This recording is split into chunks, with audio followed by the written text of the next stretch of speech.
Top quality और consistent performance के लिए सिर्फ सिल्वर पंप्स एंड मोटर्स, नाम याद रखना। शौक बड़ी चीज है। आ कहेवतने हकीकत सार्थक करતું જીવંત ઉદાહરણ એટલે બિલીમોરાના તલોદ ગામનું યુગલ, જેમણે પોતાના ઘરને એક શંખ સંગ્રહાલય ફેરવી નાખ્યું છે અને બિલીમોરા શહેરને અડીને આવેલા નાનકડા તલોદ ગામમાં રહેતા મેહુલ પટેલને બાળપણથી જ સમુદ્ર અને માછલીઓ પ્રત્યે લગાવ હતો અને માછલી ઘર રાખવાની દીવાનગી હતી। માછલી ઘરમાં ડેકોરેશન રાખવા માટે સમુદ્ર કિનારેથી વિવિધ શંખો પથ્થરોનો સંગ્રહ કરતા હતા।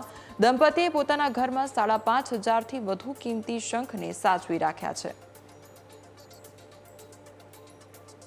મારો જે નાનો શોખ હતો શંખ ભેગો કરવાનો, એ લગ્ન જીવન બાદ અમે બંનેના શોખ સરખા થતા ખૂબ જ આગળ અમે વધ્યા। કોઈને કલ્પના નહીં હોય કે આના અંદર 80,000 જેટલા આપણા શંખની સ્પીસીસો છે અને એમાંથી અમે 760 જેટલી તો ઓલરેડી અમે કલેક્ટ કરી નાખી છે અને બીજી હજુ કલેક્ટ કરવાનું ચાલુ છે।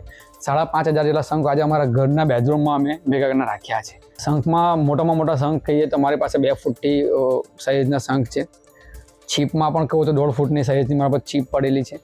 જે નાની શંખની વાત કરીએ તો 5 mm થી નાના ઘણા બધા શંખો આપણા પાસે છે।